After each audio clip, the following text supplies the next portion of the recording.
Hello friends, welcome back to my channel cooking heart.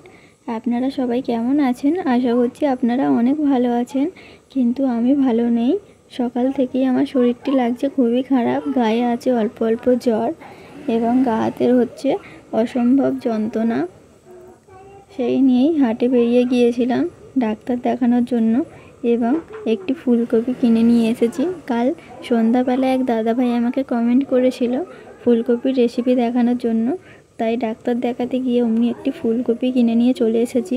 আর ফ্রিজে ছিল মাছ, আমি তাই মাছটা কিনি না। এখন আমি শীতের সকালে রোদ্দুরে বসে বসে সবজিগুলো কেটে নিচ্ছি। আজ আমি বাইরেই বসেছি, কেন আমার গায়ে জ্বর আর রোদ্দুরে বসতে আমার খুবই ভালো লাগছিল, তাই রোদ্দুরে বসে আমি এখন সবজিগুলো কেটে নিচ্ছি। আর ফুলকপি আপনাদের কাদের কাদের পছন্দ আমাকে কমেন্ট করে জানাবেন। আর এরকম শীতের দুপুরে প্রথম যে শীতটা পড়ে, এই প্রথম শীতের দুপুরে এরকম ফুলকপি আলু মাছ দিয়ে পাতলা ঝোল আর গরম ভাত হলে তার কোনো কথাই হবে না। খেতেও যেরকম হয় অসাধারণ, আর রেসিপিটিও হয় খুব চটজলদি। আপনারাও দেখতে থাকুন আর কমেন্ট করে বলুন আপনাদের এই রেসিপিটি কেমন লাগলো। আর এই রেসিপিটিতে খুবই অল্প মশলা ব্যবহার হয়। আমার বরের ফুলকপি খুবই প্রিয়, আপনাদের কাদের কাদের প্রিয় আপনারাও কমেন্ট করে আমাকে বলুন। এখন আমি ফুলকপি আলু মাছ দিয়ে ঝোল বানানোর জন্য প্রথমেই একটি মিডিয়াম সাইজের পেঁয়াজ কেটে নিয়েছি, একটি বড় সাইজের টমেটো কেটে নিয়েছি, কিছুটা ধনেপাতা কুচি করে নিয়েছি, দুটো কাঁচা লঙ্কা নিয়ে নিয়েছি। তবে আপনারা যারা গুঁড়ো লঙ্কা কম খান তারা এখানে কাঁচা লঙ্কা আর একটু বেশি করে ব্যবহার করবেন। আর দুটো আলু কেটে নিয়েছি পাতলা পাতলা স্লাইস করে। এখন নিচ্ছি অল্প আদা রসুন কেটে। তবে এই রেসিপিটিতে আদা রসুন ব্যবহার না করলেও চলবে, এটা আপনারা স্কিপ করতে পারেন। তবে আমার একটু আদা রসুনের ফ্লেভারটি ভালো লাগে, তাই আমি একদম অল্প অল্প ব্যবহার করলাম। আপনারা চাইলে এটি নাও দিতে পারেন। এখন আমি আদা রসুনটি কেটে সাইড করে রেখে দিয়েছি। রেখে দিয়ে ফুলকপিগুলো এইভাবে কেটে নিচ্ছি। আর অবশ্যই ফুলকপির এই ডাঁটাগুলো ভালো করে ছিলে নেবেন, তাহলে কিন্তু অতটা শক্ত থাকে না, ভালোভাবে ভিতর দিক থেকে সেদ্ধ হয়ে যায়। এইভাবে ডাঁটাগুলো ছিলে নেবেন। আর আপনারা বাড়িতে কিভাবে ফুলকপির রেসিপি বানান আমাকে কমেন্ট করে জানাবেন, আমিও ট্রাই করে দেখব। আর নিত্য নতুনের রেসিপি বানাতে আমার খুবই ভালো লাগে। আপনাদের কার কোন রেসিপিটি পছন্দ আপনারা আমাকে কমেন্ট করুন, আমি আপনাদের কমেন্ট রাখার চেষ্টা করব। আপনাদের কমেন্টগুলি দেখে আমি খুবই উৎসাহিত হই এবং আপনারা যে কমেন্টগুলি আমাকে করেন আমি সেইভাবে ভিডিও বানানোর চেষ্টা করি।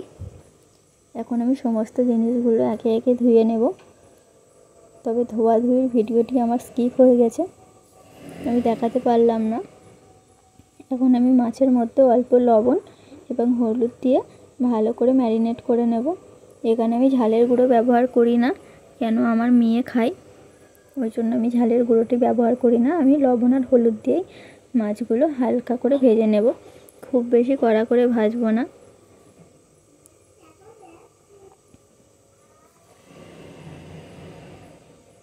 এখানে আমি পোনা মাছ নিয়েছি, আপনারা চাইলে যে কোনো পুকুরের মাছ নিতে পারেন।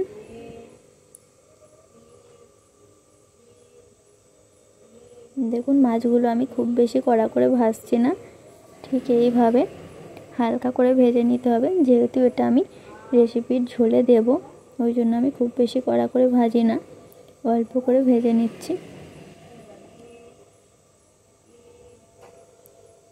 আর আমার ভিডিওগুলি যদি ভালো লেগে থাকে অবশ্যই ভিডিওগুলিতে একটি করে কমেন্ট করে দেবেন এবং ভিডিওগুলিতে একটি করে লাইক করে দেবেন। এখন মাছগুলি ভাজা হয়ে গেছে, আমি এগুলি কড়া থেকে উঠিয়ে নিচ্ছি।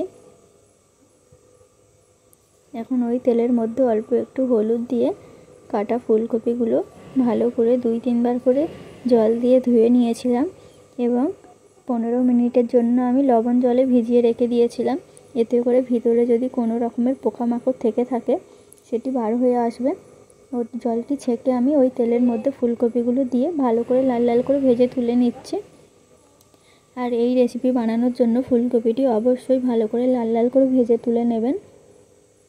কাঁচা ফুলকপি দিয়ে করবেন না, তাহলে একটা আঁশটা গন্ধ থেকে যাবে। এখন কড়াইয়ে আমি অল্প কিছুটা সাদা তেল ছিল, আরও কিছুটা সাদা তেল দিয়েছি। আর আপনারা বলতেই পারেন যে আমি তরকারিতে সাদা তেল কেন ব্যবহার করি। আমাকে ডাক্তার বারণ করেছে সরিষার তেল তরকারিতে খাইতে, কেন আমার প্রচণ্ড পরিমাণ গ্যাস হয়। সেই জন্য আমি সমস্ত জিনিসে সাদা তেলই বেশি ব্যবহার করে থাকি।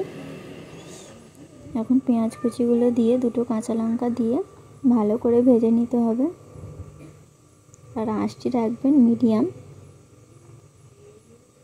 পেঁয়াজগুলি ভাজা হয়ে গেছে, অল্প অল্প আদা রসুন বাটা দিয়ে দেব, দিয়ে ভালো করে নাড়িয়ে চাড়িয়ে এইভাবে ভেজে নিতে হবে।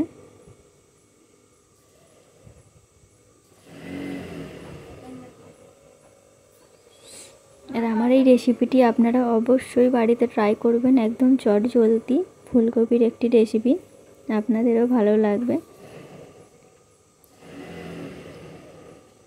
ভাজা ভাজা হয়ে এসছে, এবার আমি কুচনো আলুগুলো দিয়ে দেব ভেজে রাখা ফুলকপি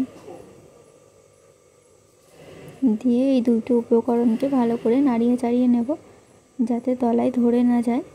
আর হ্যাঁ, অবশ্যই এই পর্যায়ে অল্প একটু জল ব্যবহার করবেন, না হলে এই রেসিপিটি কিন্তু তলায় ধরে যাবে, যেহেতু ফুলকপি আমরা আগেই ভেজে রেখেছি আর আলু থেকে কোনো রকমের জল বার হবে না, সেই জন্য তলায় ধরে যেতে পারে।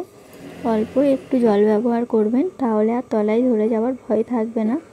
এখন আমি স্বাদ মতো লবণ দিয়ে দিচ্ছি 1 চা চামচ হলুদ গুঁড়ো, আর দিয়ে দিচ্ছি কেটে রাখা একটি বড় সাইজের টমেটো কুচি, দিয়ে ভালোভাবে নাড়িয়ে চাড়িয়ে কষিয়ে নিচ্ছি।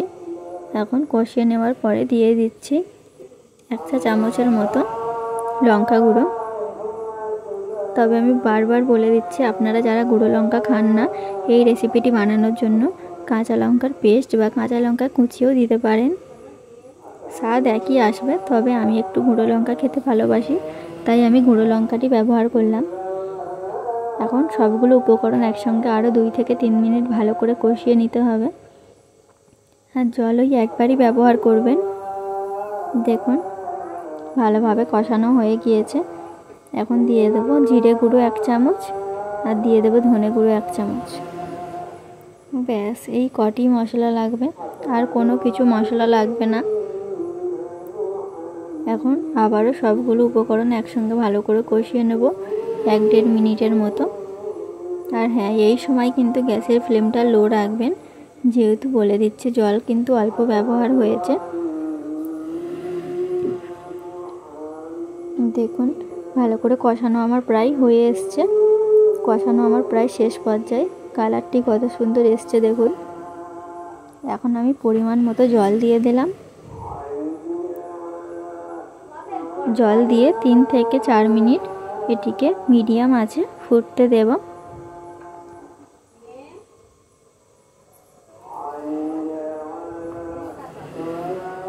3 থেকে 4 মিনিট পর ফিরে এলাম। 3 থেকে 4 মিনিট পর আমি দেখিয়ে দিই, আলুগুলো আমার সেদ্ধ হয়ে গেছে। আলু ফুলকপি দুটোই আমার সেদ্ধ হয়ে গেছে, আমি ভালোভাবে দেখিয়ে দিচ্ছি।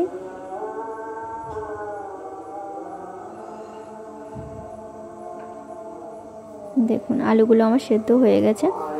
এখন আমি এই ঝোলের মধ্যেই দিয়ে দেব ভেজে রাখা মাছগুলি।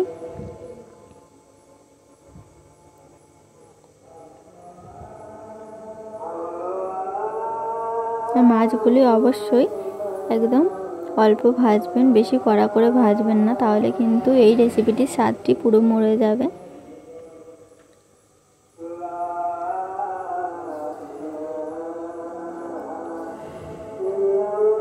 এখন আমি দিয়ে দেবো ওপর থেকে কিছুটা ধনেপাতা কুচি, যেহেতু আমার তরকারিটি হয়ে এসছে। এবার 1 থেকে 1.5 মিনিট ফুটিয়ে নামিয়ে নেব। দেখুন পরিবেশন করেছি, দেখতেও যেরকম সুন্দর হয়েছে, খেতেও হয়েছিল অসাধারণ। খুব বেশি মশলা ব্যবহার হয়নি, একদম অল্প মশলায় এই রেসিপিটি বানিয়ে নিয়েছি আমি। আর আপনারা কমেন্ট করবেন আপনাদের কেমন লাগলো এই শর্টকাট ফুলকপি আলু মাছের ঝোলের রেসিপিটি। আর আমার চ্যানেলটিকে অবশ্যই সাবস্ক্রাইব করে দেবেন। Thank you.